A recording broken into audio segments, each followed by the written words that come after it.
Selamat pagi saudara dimanapun Anda berada, senang sekali Klik Indonesia Pagi kembali hadir menjumpai Anda selama 1 jam ke depan. Kali ini Selasa 5 Desember 2023, saya Anden Wijaya. Ya, dan saya Anggi DJ. Saudara, sejumlah informasi akan segera hadir untuk menemani pagi Anda. Kita simak berikut inilah cuplikan Klik Indonesia Pagi selengkapnya.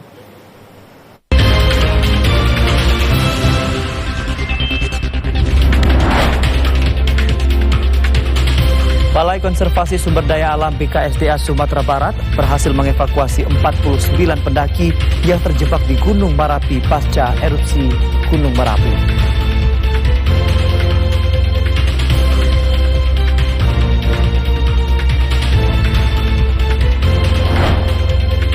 Wakil Menteri Hukum dan Hak Asasi Manusia Edward Omar Syarif Hiarij bungkam setelah menjalani pemeriksaan di KPK selama sekitar 7 jam.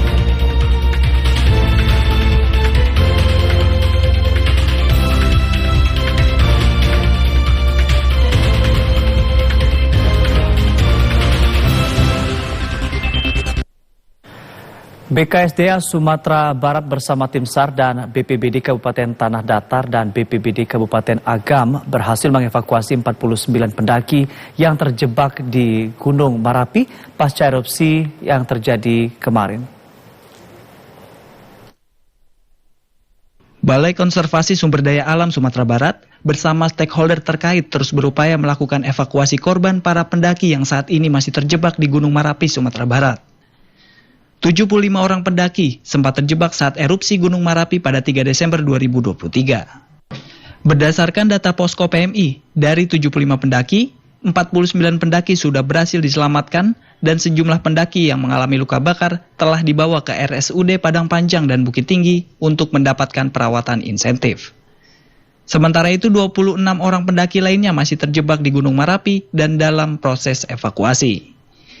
Saat ini BKSDA masih belum mendapat konfirmasi dari tim gabungan terkait jumlah pendaki yang masih berada di atas Gunung Merapi. Dari Kabupaten Agam, Jeffrey Wahyudi, TVRI melaporkan. Sementara itu Gunung Merapi yang terletak di Kabupaten Agam kembali mengeluarkan abu vulkanik setinggi 3.000 meter dari atas puncak. Abu berisi material vulkanik menyebabkan hujan abu mencapai hingga keluar daerah Agam, Sumatera Barat. Gunung Merapi yang terletak di Kabupaten Agam kembali mengeluarkan erupsi pada Minggu sore pukul 14.55 waktu Indonesia Barat. Erupsi Gunung Merapi dengan ketinggian 2.891 mdpl ditandai dengan muntahan berisi material vulkanik hingga 3.000 km dari kawah. Muntahan kolom abu berisi material vulkanik yang menyebabkan hujan abu mencapai hingga keluar daerah Agam.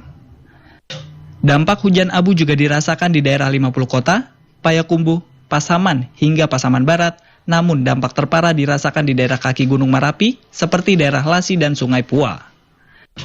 Berdasarkan data pos pengamat gunung api, erupsi terekam seismograf dengan amplitudo maksimum 30 mm dengan ketinggian kolom yang belum teramati sebab tertutup awan tebal. Pengamat gunung api, Rahmat Rifandi menyatakan, saat ini Gunung Merapi berada pada status level 2 atau waspada. Masyarakat di sekitar Gunung Merapi diimbau untuk tidak beraktivitas hingga 3 km dari kawah Gunung Merapi. Telah terjadi erupsi Gunung Api Merapi dengan ketinggian kolom tidak teramati karena tertutup awan. Untuk radius aman masih di 3 km dan status Gunung Api Merapi masih waspada. Himbauannya ke warga, diimbau untuk warga untuk tidak memasuki daerah aman dan juga masyarakat yang terkena abu menggunakan topi, masker serta kacamata. Masyarakat yang berada di sekitar Gunung Merapi juga diimbau untuk mengurangi aktivitas di luar dan menggunakan masker saat beraktivitas di luar ruangan. Dari Kabupaten Agam, Jeffrey Wahyudi, TVRI melaporkan. Saudara, sebanyak 6 orang pendaki saat ini dirujuk ke Rumah Sakit Umum Daerah Padang Panjang, Sumatera Barat untuk mendapatkan perawatan medis. Seluruh pendaki mengalami luka bakar di atas 24% dan sebagian mengalami patah tulang. Pihak RSUD Padang Panjang mengatakan rata-rata korban erupsi Gunung Merapi mengalami luka bakar di atas 24%. Selain itu, korban juga mengalami luka di bagian kepala dan sebagian lainnya mengalami patah tulang. Satu orang pasien juga akan mendapatkan tindakan operasi karena mengalami patah pada jari tangan dengan kondisi serius. Satu orang korban telah diperbolehkan pulang dengan diagnosis luka di kepala dan luka bakar di bagian kaki. Ini pasien RC itu ada 6 orang. 6 orang. 6 orang. Itu dengan jenis luka bakar. Lukanya seperti apa ini? Dengan luka bakar, dengan pada wajah, pada tangan dan pada kepala. Lebih kurang 24%. 24%. Itu penanganan dilakukan oleh RSUD sini bagaimana sekarang? Kita penanganan sesuai dengan medisnya ya. Kalau luka bakar, kalau memang perlu tindakan, kita lakukan tindakan. Tapi saat ini kita melakukan observasi mereka semua. Ya. Tidak menutup kemungkinan RSUD Padang Panjang akan kembali menerima pasien korban erupsi Gunung Merapi karena diduga masih banyak korban yang terjebak erupsi di jalur pendakian Gunung Merapi dan belum dievakuasi. Erika Yulidra Marta TVRI melaporkan. Informasi lainnya, Saudara, tim Satgas Muaro Jambi memperpanjang status siaga pencegahan darurat kebakaran hutan dan lahan selama 10 hari hingga 10 Desember 2023. Perpanjangan status siaga Karhutla untuk mengantisipasi kebakaran hutan dan lahan di Muaro Jambi. Wilayah Kabupaten Muaro Jambi secara keseluruhan sudah diguyur hujan, namun pemerintah kabupaten masih memperpanjang status siaga darurat penanganan kebakaran hutan dan lahan pada tahun 2023. Status siaga diperpanjang selama 10 hari hingga 10 Desember 2023. Sekretaris BPBD Muaro Jambi, Dodi Dorista mengatakan, seharusnya status Karhutla Muaro Jambi berakhir pada 30 November 2023 lalu. Perpanjangan status ini karena tim Satgas menilai masih ada potensi cuaca panas yang melanda Muaro Jambi sebagai dampak dari El Nino yang terjadi di tahun 2023. Tim Satuan Tugas Muaro Jambi masih melakukan patroli di lokasi yang rawan kebakaran hutan dan lahan. Berdasarkan catatan BPBD Muaro Jambi, terhitung Januari hingga awal Desember 2023, luas lahan terbakar mencapai 229,23 hektar dengan titik panas atau hotspot terpantau di 89 titik. Azam Afnan, TVRI melaporkan. Saudara, banjir yang merendam Kabupaten Aceh Singkil terus meluas. Sedikitnya 28 desa pada 5 kecamatan di Kabupaten Aceh Singkil terendam banjir. Banjir yang kembali merendam 4 kecamatan di Kabupaten Aceh Singkil, Provinsi Aceh semakin parah dan terus meluas.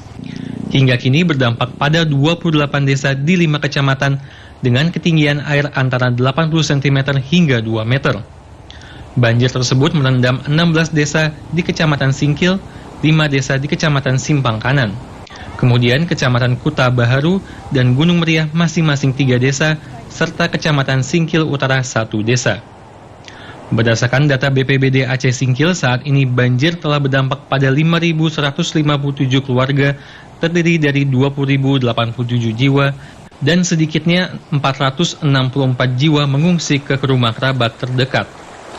Selain itu, banjir juga merendam dan melumpuhkan 9 rumah ibadah, 5 tempat pengajian anak, sejumlah kantor pemerintah, dan 38 sekolah.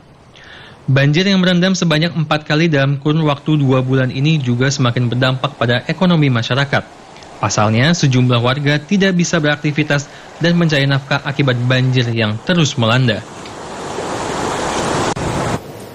Informasi lainnya, Saudara, Wakil Menteri Hukum dan Hak Asasi Manusia Edward Omar Syarif Hiarij atau Edi Hiarij bungkam setelah menjalani pemeriksaan di KPK sebagai saksi kasus dugaan suap dan penerimaan gratifikasi selama 7 jam. Wakil Menteri Hukum dan Hak Asasi Manusia Wamenkumham Edward Omar Syarif Hiari atau Edi Hiari bungkam setelah menjalani pemeriksaan di KPK sebagai saksi kasus dugaan suap dan penerimaan gratifikasi selama sekitar 7 jam pada Senin 4 Desember 2023. Edi Hiari yang ditemani oleh tim kuasa hukumnya tidak menjawab sejumlah pertanyaan wartawan. Wamenkumham dan tim kuasa hukumnya langsung menuju mobil yang membawanya meninggalkan gedung merah putih KPK. Sebelumnya, Kepala Bagian Pemberitaan KPK Ali Fikri menyatakan Wamenkumham Edi Hiari diperiksa sebagai saksi untuk tersangka lain yang belum bisa diungkap identitasnya. Edi Hiari telah ditetapkan sebagai tersangka dan KPK juga telah menyurati Presiden Joko Widodo terkait status hukum yang bersangkutan.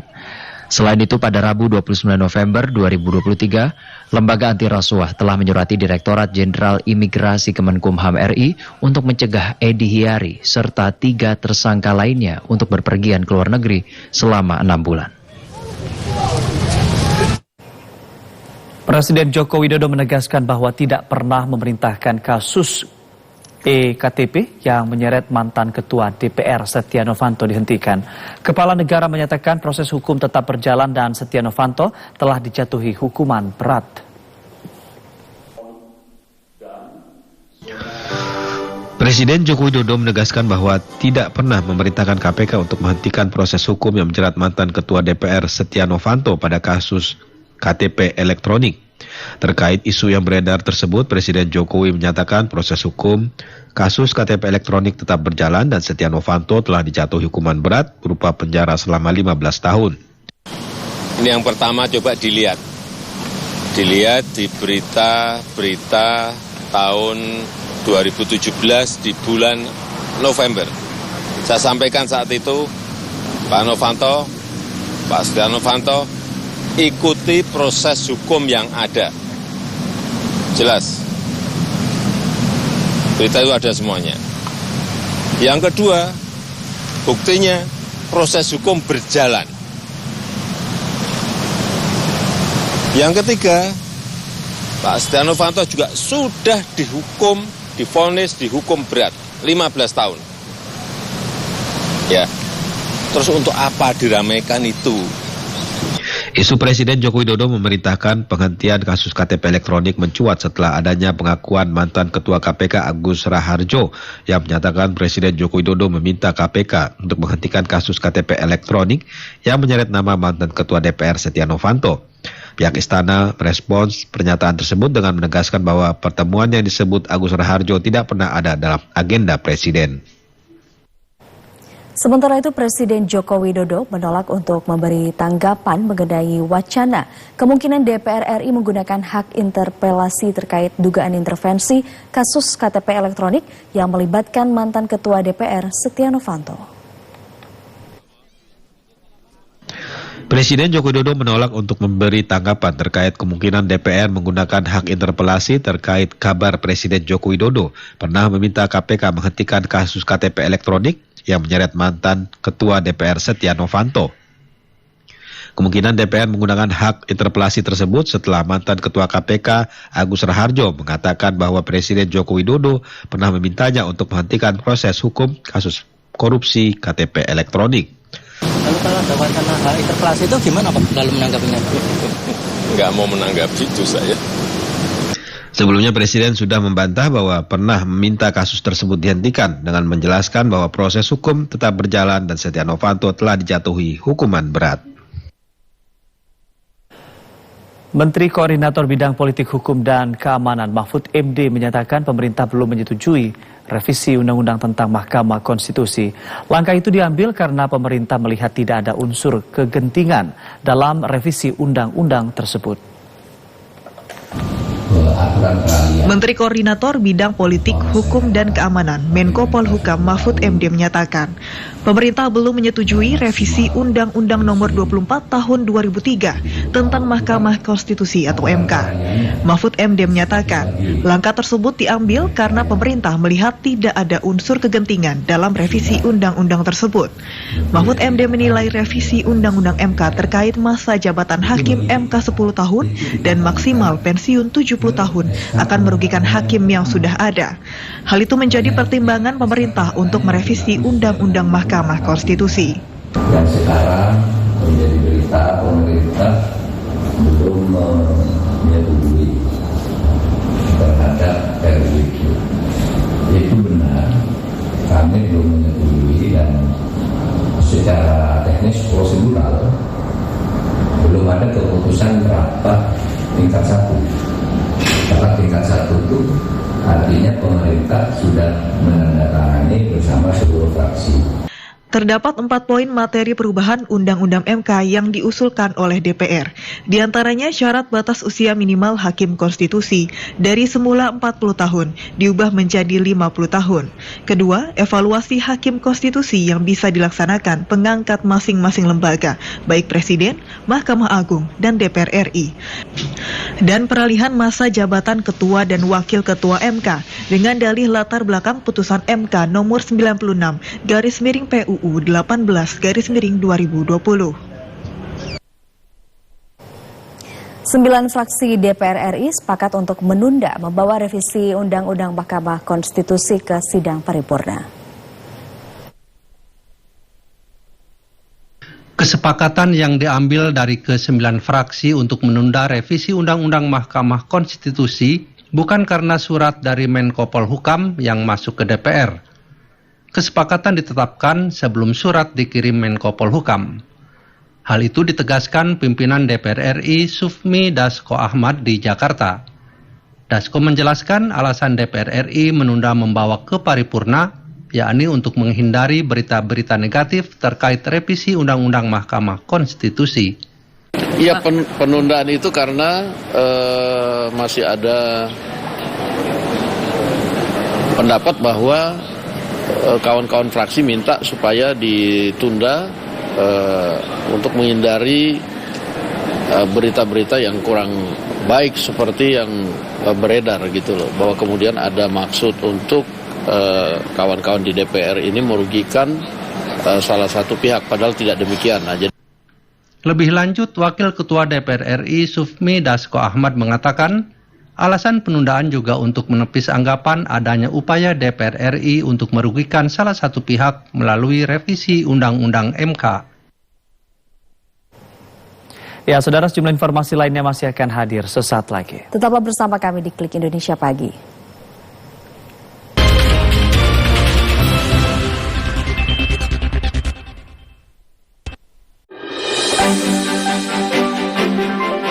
Pesta demokrasi akan menentukan siapa pemimpin pilihan rakyat. Bagaimana dan siapa pilihan Anda? Saksikan Pilihan Rakyat setiap hari pukul 16 waktu Indonesia Barat. Hanya di TVRI.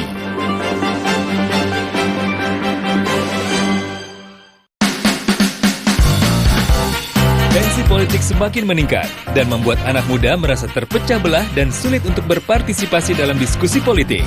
Biar nggak mudah terhasut dan termanipulasi dalam pesta demokrasi, yuk ikutan nongkrong bareng Tike dan Akbar bersama Ray Rangkuti, Sultan Rifandi, Raihan Aryatama, hanya di Warung Pengkolan. Politik identitas menodai demokrasi. Selasa, 5 Desember 2023, pukul 20 waktu Indonesia Barat. Menjelajahi keindahan alam yang memukau, melihat keunikan budaya yang mempesona, merasakan kuliner khas yang memanjakan lidah. Itu yang bikin beda. Hebat ya, bambu bisa disulap menjadi berbagai jenis kerajinan yang sangat unik. Pesona Indonesia, setiap hari pukul 14 waktu Indonesia Barat. Membahas ragam topik menarik yang mendalam tentang dunia kesehatan. Yang dibicarakan dan orang banyak tahu tuh mengenai pertumbuhannya ya. Karena memang mindset orang Indonesia tuh kan kalau udah kulit coklat udah aman. Bersama para dokter dan bintang tamu yang kompeten di bidangnya. Kalau pH juga iya, tapi dia lebih ke kandungannya itu sih. Kandungannya dia berapa banyak nih gitu. Jangan lupa saksikan Halo Dokter hanya di TVRI karena sehat itu asik.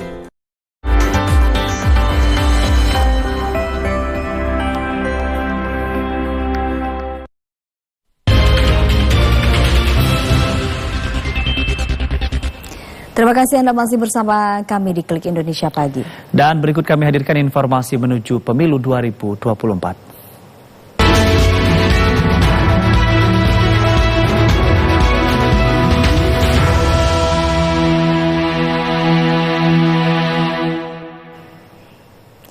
Tim Pemenangan Nasional Anies Baswedan Muhaimin Iskandar meresmikan kegiatan Safari Natal Amin 2023 yang bertajuk Kasih Membawa Perubahan. Kapten Timnas Amin menyebut Safari Natal dapat menaikkan elektabilitas Amin. Kapten Timnas Amin Syaugia Al-Idrus menyatakan safari Natal Amin bertujuan untuk menggaungkan suasana damai apa yang telah disampaikan pasangan Anies Mohaimin selama ini agar suasana damai Natal tersebut bisa terjamah ke seluruh pelosok negeri. Syaugia Al-Idrus memastikan kegiatan safari Natal Amin tidak akan dilakukan di tempat ibadah. Ketua Panitia Safari Natal Amin Henry Husada menegaskan kegiatan tersebut akan dilakukan di aula atau tempat terbuka di Jabodetabek, Maluku, Nusa Tenggara Timur, Manado, Daerah Istimewa Yogyakarta, dan Jawa Tengah. Diketahui Timnas Amin bersama perwakilan Deputi Agama Kristen, Protestan, dan Katolik meluncurkan Safari Natal Amin pada Senin 4 November 2023. Adapun kegiatan Safari Natal Amin ini dalam rangka memasuki bulan Desember 2023 yang bertepatan dengan Hari Raya Natal sekaligus kampanye politik pemilu 2024. Henry mengatakan tujuan kegiatan tersebut untuk memperkenalkan sosok Anies Mohaimin di daerah-daerah yang tidak terjangkau dan membawa damai Natal untuk perubahan.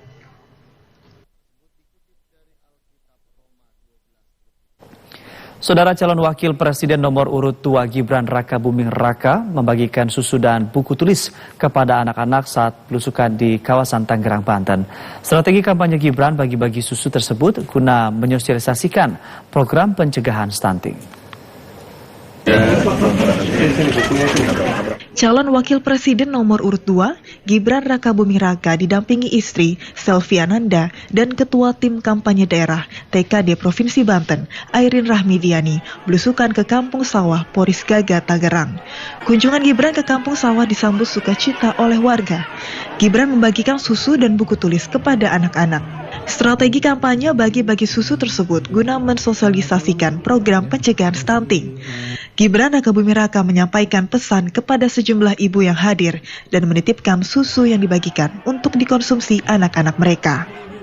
Ini saya titip susu untuk anak-anak sama buku tulis. Nanti sore ada pembagian lagi, tapi sama panitia ya ibu-ibu ya. Oke.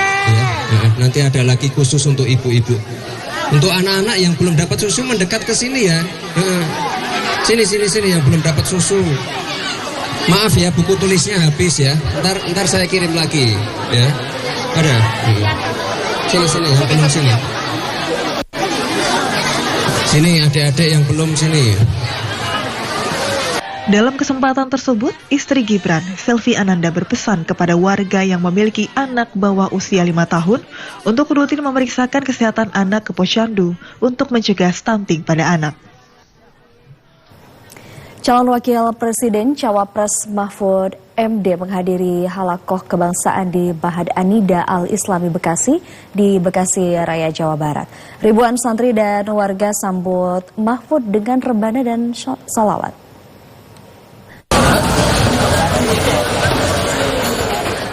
Kedatangan Cawapres Mahfud MD di acara dialog kebangsaan di Pondok Pesantren Mahad Anida Al-Islami Bekasi. Kedatangan Mahfud didampingi oleh Ketua Umum Partai Perindo Haritano Sudibjo atau HT yang datang untuk silaturahmi bersama kiai se-Kabupaten dan Kota Bekasi. Dalam dialog kebangsaan itu, Cawapres Mahfud MD berdialog dengan beberapa tokoh dan juga masyarakat Pondok Pesantren. Mahfud menyampaikan beberapa program ia bersama Ganjar, salah satunya soal mafia hukum yang harus diberantas. Terkait dialog kebangsaan, Cawapres menyampaikan yaitu untuk membangun kesadaran berbangsa dan bernegara kepada warga pesantren. Warga pesantren itu harus ikut mengurus negara dan harus mampu mengurus negara. Pada tahap awal, kemampuan untuk mengurus negara itu disertai atau didahului dengan partisipasi politik. Saya minta warga pesantren yang sudah memenuhi syarat konstitusional besok tanggal 14 Februari tahun 2024 datang ke TPS-TPS untuk memberikan suaranya di dalam pemilu. Mahfud mengatakan warga pesantren itu harus ikut mengurus negara dan harus mampu mengurus negara. Pada tahap awal, kemampuan untuk mengurus negara itu disertai atau didahului dengan partisipasi politik. Cawapres Mahfud MD juga mengingatkan kepada warga pondok pesantren untuk menggunakan hak suara pada Pilpres 2024. Saudara, Badan Pengawas Pemilu sedang mengkaji ada tidaknya kelalaian dalam kebocoran data pada pemilih dan pada pemilu 2024 mendatang. Pak Bawaslu juga mengaku belum menerima laporan dari masyarakat terkait hal tersebut. Dugaan kebocoran data pemilih pada pemilu 2024 yang dibobol peretas hingga kini masih diselidiki. Saat menghadiri kegiatan Bawaslu Kampus di Bandung, Jawa Barat, anggota Badan Pengawas Pemilu, Loli Suhenti menyatakan, sejak informasi soal kebocoran bergulir, Bawaslu langsung melakukan kajian ada tidaknya unsur kelalaian dalam kasus tersebut. Loli mengungkapkan, hasil kajian Bawaslu nantinya akan disampaikan ke masyarakat karena ini menyangkut data privasi masyarakat.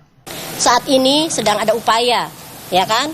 KPU juga menyatakan ada upaya yang sedang dilakukan ditempuh untuk memastikan tidak melebar soal kebocoran data ini. Nah, kami sedang mengkaji apakah ada kelalaian dalam konteks ini yang dilakukan, sehingga dalam konteksnya yang sedang berjalan, nanti pasti kami akan sampaikan. Kami pun sedang melakukan kajian, ada kelalaian atau tidak, sehingga kemudian privasi orang menjadi hilang. Bawaslu aja susah loh dapat datanya. Bawaslu juga membantah dugaan kebocoran berasal dari data yang dimiliki oleh Bawaslu. Loli Suhenti menyatakan, data yang dimiliki Bawaslu sangat terbatas, hanya 8 elemen, dan sifatnya hanya informasi yang terbuka di publik seperti nama, alamat, dan usia. Sementara data NIK, nomor KK, atau nama orang tua kandung tidak ada di Bawaslu.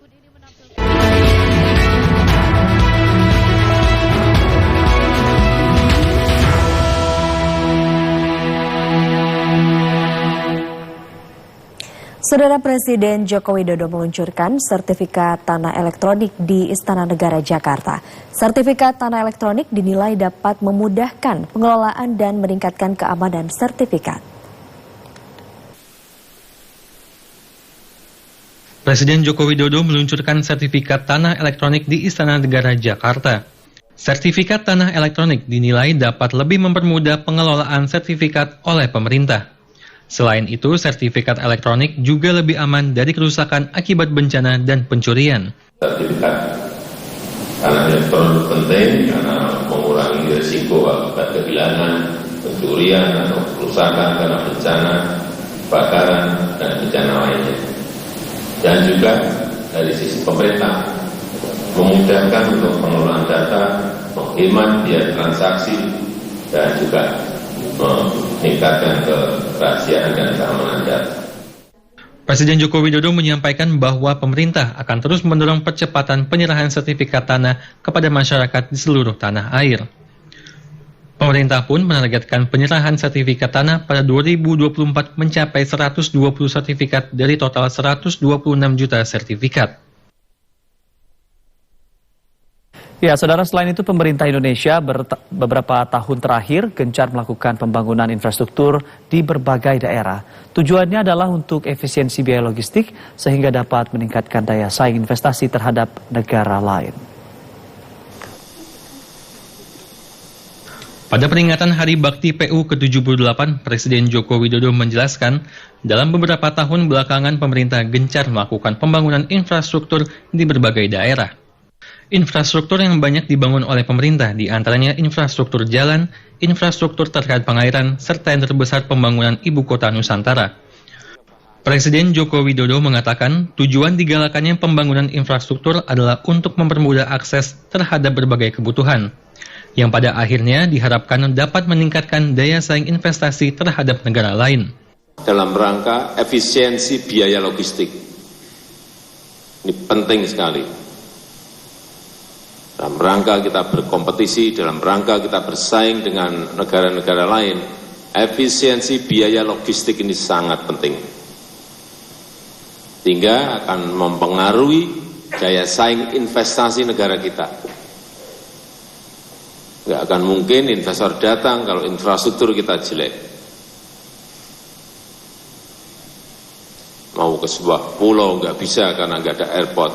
Mau ke sebuah pulau nggak bisa karena nggak ada seaport. Meskipun telah banyak infrastruktur yang dibangun beberapa tahun belakangan, namun Indonesia masih perlu membangun infrastruktur lebih banyak lagi.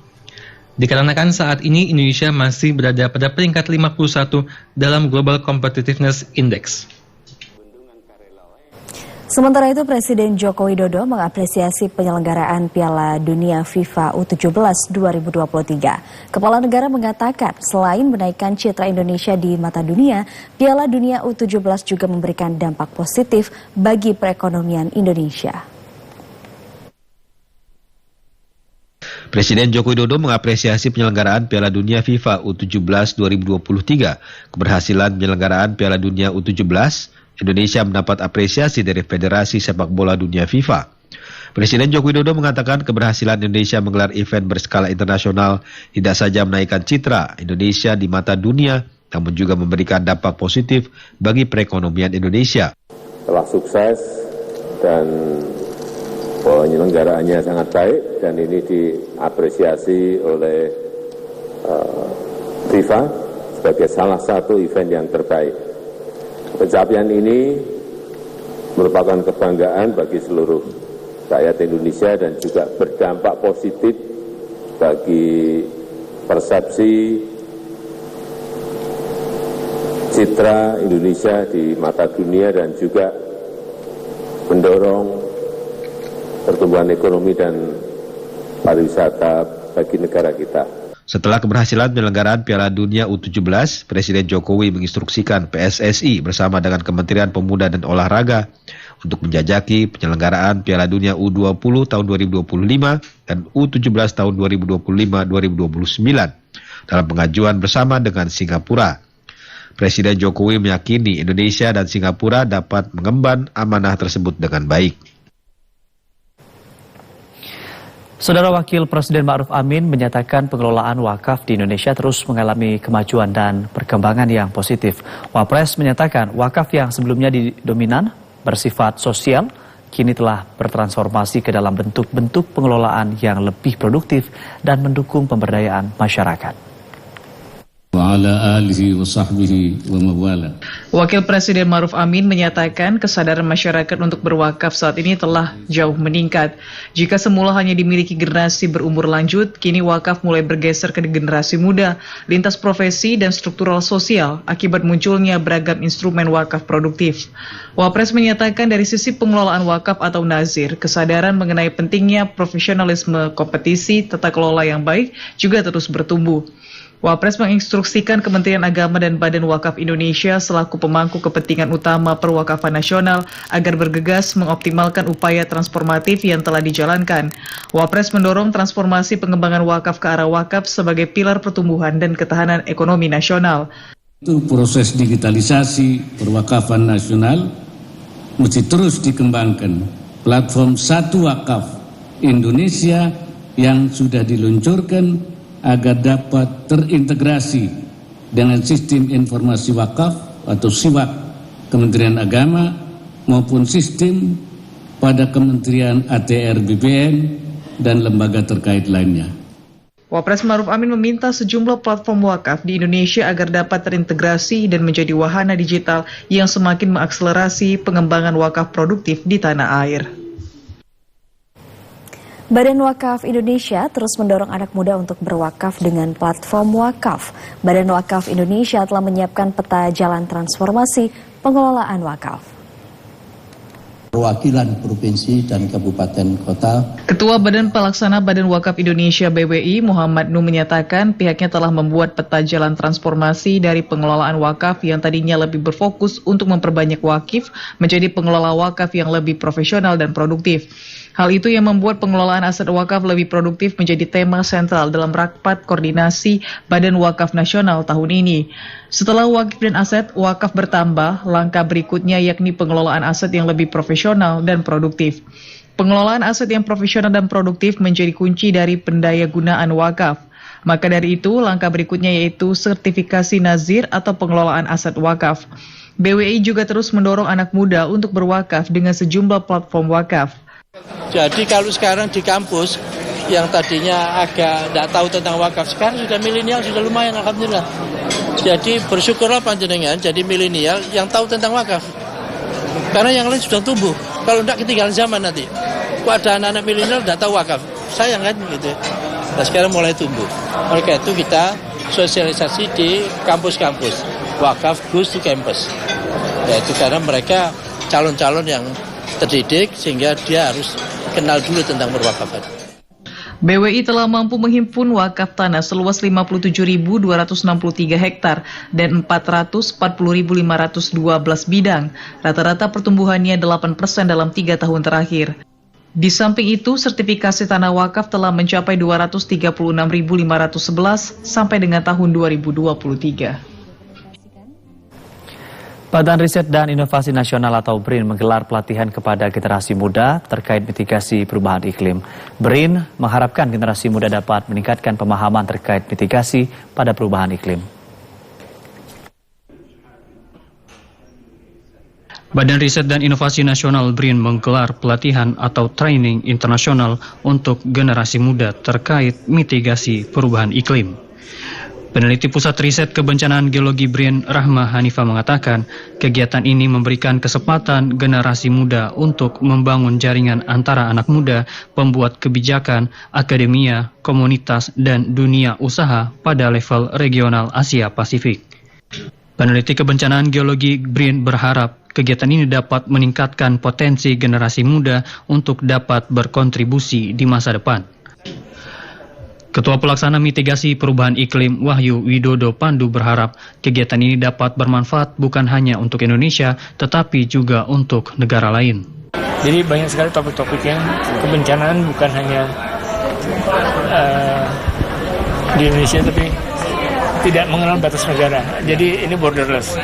Kita harusnya kalau kita memberikan warning di sini juga warning berlaku buat tempat negara lain. Kegiatan ini diselenggarakan pada 4 hingga 12 Desember 2023 dan berisi 100 periset muda dan profesional muda yang dipilih dari 13 negara Asia. Pemerintah Kota Jakarta Utara menyerahkan ribuan dokumen sertifikat tanah pada warga di kantor Badan Pertanahan Nasional Jakarta Utara.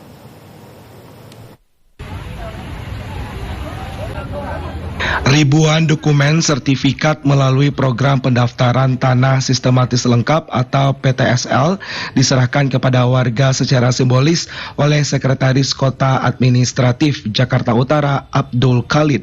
Penyerahan itu bersamaan kegiatan peluncuran sertifikat tanah elektronik yang dilakukan secara langsung oleh Presiden Joko Widodo. Kepala Kantor BPN Jakarta Utara Taufik Suroso Wibowo mengatakan kegiatan bersamaan dengan penyerahan sertifikat PTSL tahun anggaran 2023 tahap kedua dari jumlah 1.628 bidang tanah yang telah selesai menjadi sertifikat. Dengan adanya PTSL, Kantor Pertanahan Kota Administrasi Jakarta Utara ini meraih kota lengkap. Yang kedua adalah PTSL-nya tuntas. Yang ketiga adalah kita bisa menyelesaikan aset yang cukup banyak, signifikan. Proses penyelesaian sertifikat yang lain, masyarakat diminta menunggu dan jika ada bidang tanah yang masih dalam sengketa, tetap akan kita fasilitasi pihak BPN. Saudara, sejumlah informasi penting lainnya masih akan hadir sesaat lagi. Tetaplah bersama kami.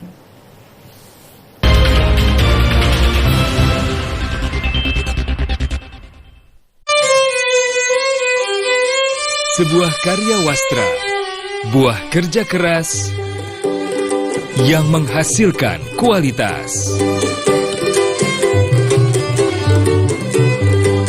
Sebuah cinta yang ditunjukkan dari rasa bangga.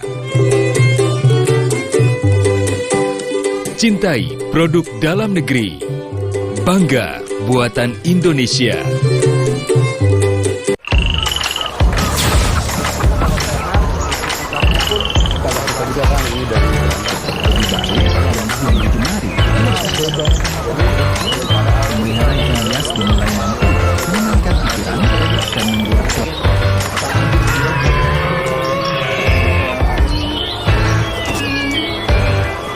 Beragam kisah inspiratif dari para petani Indonesia membuka mata kita akan banyaknya peluang usaha. Saksikan Inspirasi Tani hanya di TVRI, media pemersatu bangsa.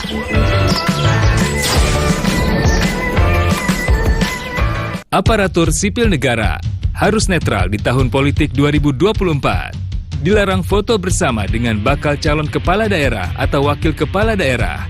pose-pose jari yang dilarang untuk ASN.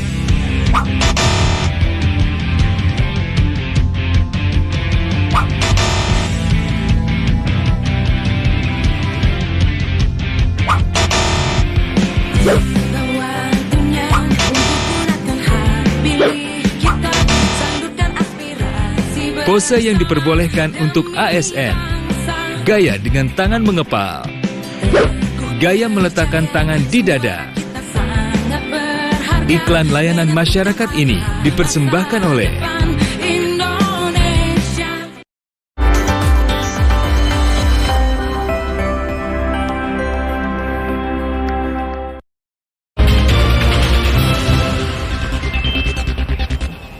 Terima kasih Anda masih bersama kami di Klik Indonesia Pagi. Ya, saudara, berkah momentum mendekati perayaan Natal dan Tahun Baru 2024 mendatang, sudah dirasakan perajin souvenir Natal dari berbahan fiberglass di Kabupaten Jombang, Jawa Timur. Aneka souvenir dengan tema Natal tersebut menjadi incaran konsumen dan mengalami ramai pesanan dari sejumlah daerah di Nusantara.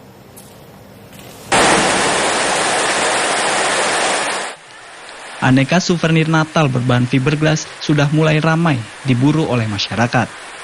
Seperti aneka souvenir karya home industri di Desa Banjardowo, Jombang, Jawa Timur. Perajin souvenir Natalia Aprianto menyatakan, menjelang hari Natal dan Tahun Baru, pernak-pernik souvenir hasil produksi miliknya sudah mulai ramai dipesan.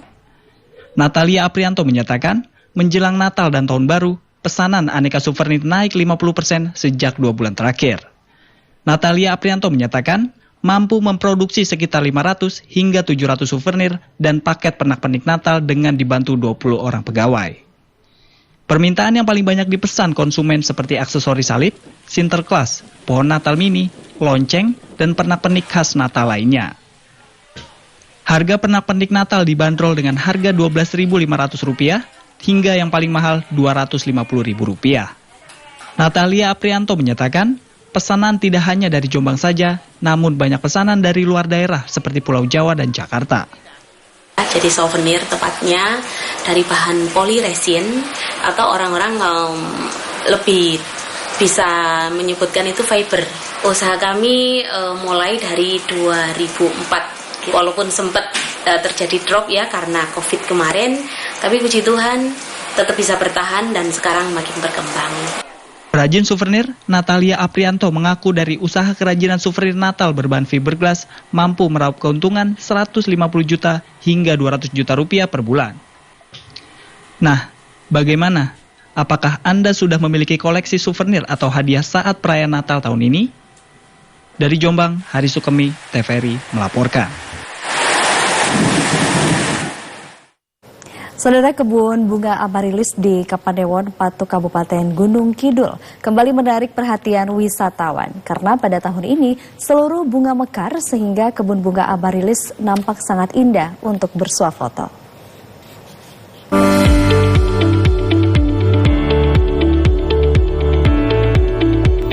Wisata bunga Amaryllis di Kapanewon, Patok, Kabupaten Gunung Kidul, Daerah Istimewa Yogyakarta ini merupakan salah satu destinasi wisata favorit bagi wisatawan.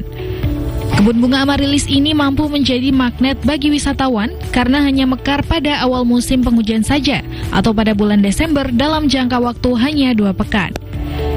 Wisatawan yang mengetahui seluruh bunga Amaryllis di kebun milik Pariono ini mekar melalui sosial media, tidak ingin ketinggalan mengabadikan momen tersebut.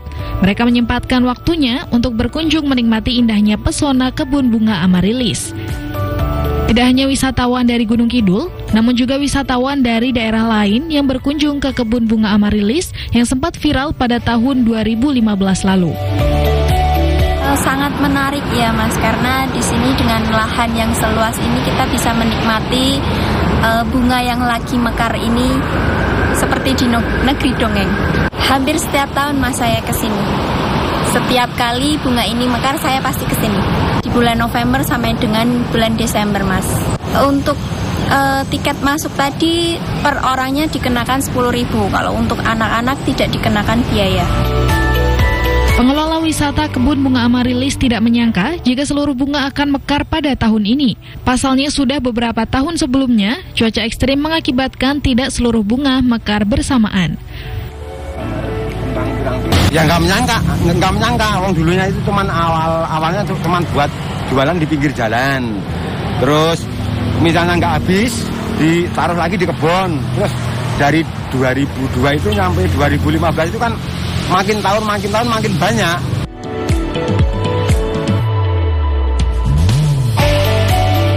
Pengelola meminta wisatawan agar turut menjaga bunga Amaryllis sehingga tidak cepat rusak dan dapat dinikmati dalam waktu yang lebih lama. Demikian dari Gunung Kidul, Aditya Putratama melaporkan.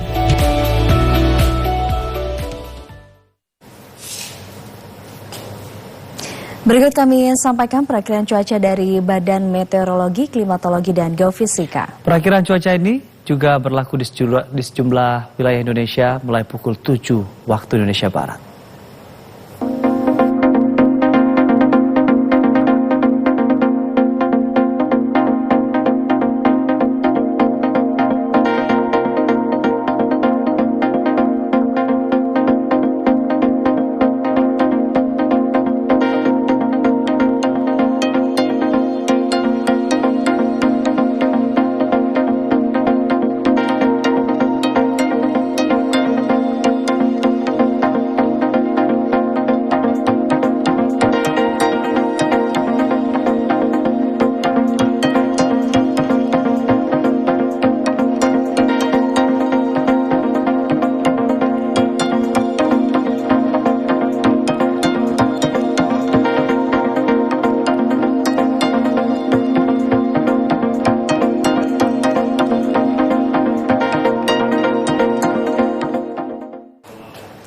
Perakiraan cuaca tadi sekaligus menutup perjumpaan kita di Klik Indonesia pagi kali ini. Akhirnya saya Andin Wijaya.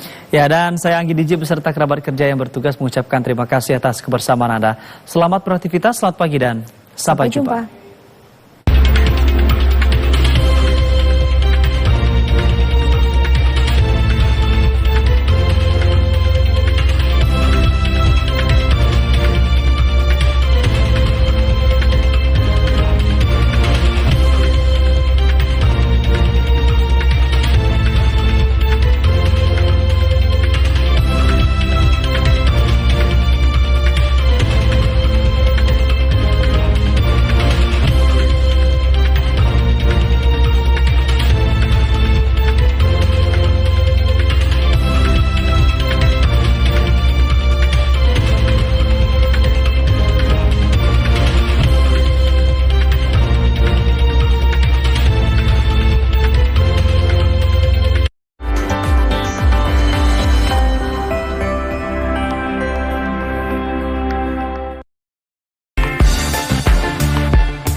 Andi, hai, Doni ya? Ingin nggak?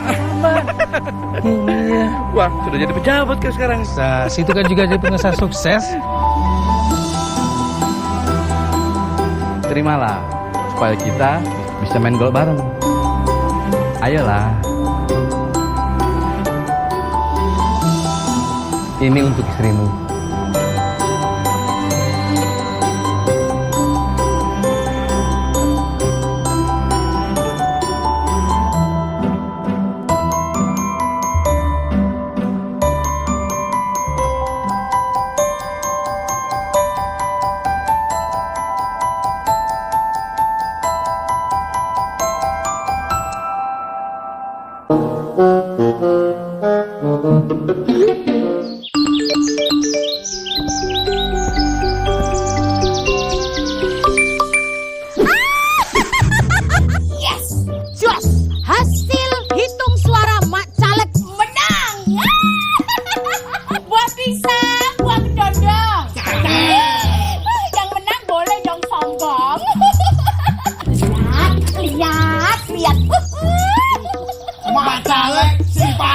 Jos. Bakso, bikinkan bakso untuk semua orang sedesa. Hari ini adalah kemenangan Mak Calek. Hidup Mak Calek. Hidup Mak Calek. Woi, yang bilang Mak Calek menang itu siapa? Heh, jangan sembarangan ya kamu ya. Coba ini buktinya. Lihat. Alah, itu cuma berita hoax. Jangan dipercaya. Penghitungan suara juga belum. Kok sudah ada pengumumannya? Halo. Penyebar hoax bisa dipenjara loh. Ayo, pemilih cerdas, lawan hoax. Semua gara-gara kalian. Sabar Mak Calekku. Biar silaturahmi ndak putus, pinjem dulu 100.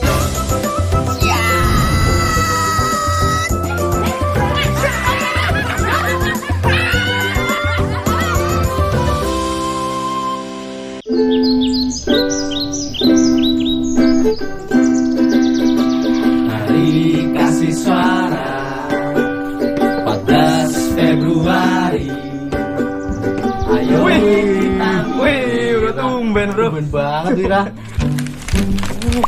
Wih.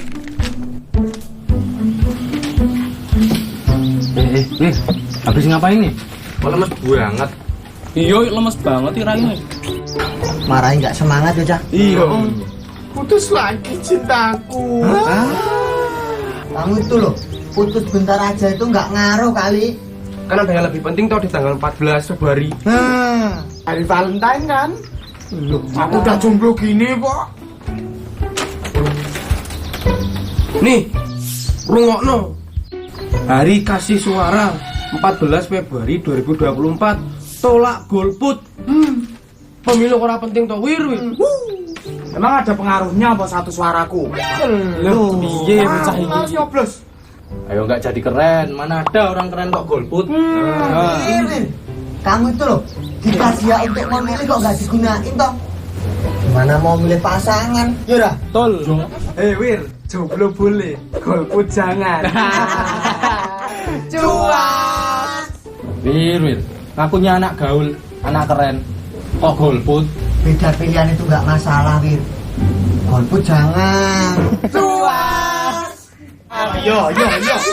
Yo. 14 Februari besok kita sama-sama ke TPS buat nyoblos. Setuju? Oke, setuju. Tak kancani. Yuk nyoblos, milenial tolak golput.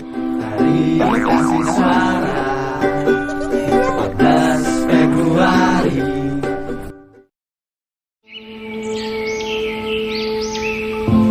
Taman Nasional Tanjung Puting. Disinilah lokasi kami tinggal dan hidup. Hutan hujan tropis di Kalimantan adalah rumah bagi kami, orang utan. Orang utan ini adalah yang satu-satunya peninggalan nenek moyang kita dan sangat disayangkan apabila kita tidak melindungi dan mengetahui apa sih orang utan itu. Kita harus melindungi dari kepunahan dan untuk menjaga kelestariannya. Jagalah kami dari kepunahan, agar tak hanya dongeng yang menjadi warisan.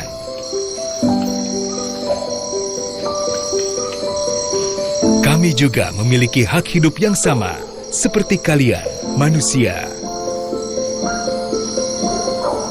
Pelihara hutan, selamatkan orang utan dari ancaman kepunahan.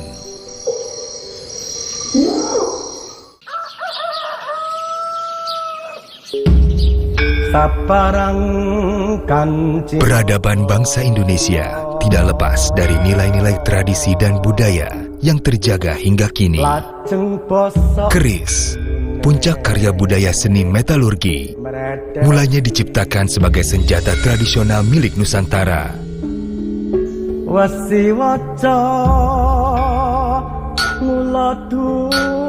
Keris, syarat makna dan nilai yang senantiasa hadir dalam setiap fase daur hidup. Lipatan besi yang ditempa hingga membentuk lekukan yang eksotik, kuat, tajam, nan indah. Dan bukan semata berkelok-kelok, namun sebagai perwujudan ruang kosmis sembahyang. Bilah dan konjonya menunjukkan rasa mendalam, hubungan antar manusia dengan Tuhan. Kanggene marang Pro Gusti. UNESCO resmi menobatkan keris sebagai warisan budaya tak benda pada November 2005. Keris, Mahakarya Budaya Warisan Dunia. TVRI turut serta melestarikan kekayaan budaya bangsa. Koruptor, bagus ditembak mati aja lah, bikin susah itu ah. Menurut kamu, korupsi itu apa sih? Korupsi itu, I think, which is maling duit rakyat meren. Hukuman apa yang setimpal untuk para koruptor? Hukuman setimpal ya, kui mas potong tangan nih mas, potong tangan. Bapak kan tadi bilang biasa terima murid jalur belakang. Tahu nggak itu korupsi? Tahu lah aku bang. Tapi macam mana kan?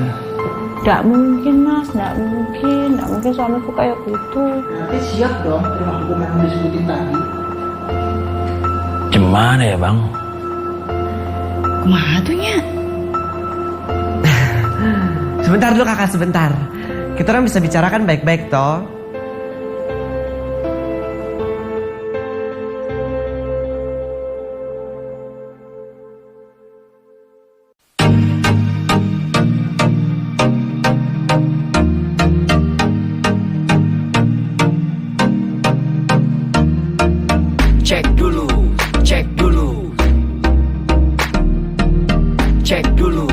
Cek dulu. Yo, kini saatnya kita harus tambah pintar. Jangan jadi orang yang mudah sebar-sebar, karena belum tentu itu berita benar. Kalau nggak ngerti, ayo belajar. Mulailah curiga jika sudah suruh-suruh. Sebarkanlah, hey, tunggu dulu. Periksalah kalimat, kok banyak tanda seru. Banyak huruf besar, mata gue jadi ngilu. Coba dicari beritanya dulu. Mendingan begitu daripada keliru. Apa untungnya sebar kabar palsu, daripada nanti kamu yang malu. Cek dulu, daripada nanti kamu yang malu. Cek dulu, siapa tahu hoax. Yep.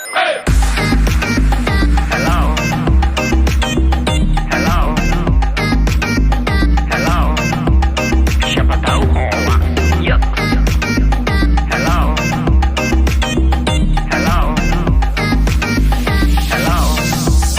Siapa tahu hoax. Hoax itu konten yang negatif, tujuannya itu ya provokatif. Paling cocok buat orang yang sensitif. Kalau ke gue ya gak efektif, tapi semua suka yang positif. Misalnya video yang inspiratif, meme yang lucu, itu juga sip. Positif, kreatif, dan produktif. Coba dicari beritanya dulu. Mendingan begitu daripada keliru. Apa untungnya sebar kabar palsu, daripada nanti kamu yang malu. Cek dulu, daripada nanti kamu yang malu. Cek dulu, siapa tahu hoax.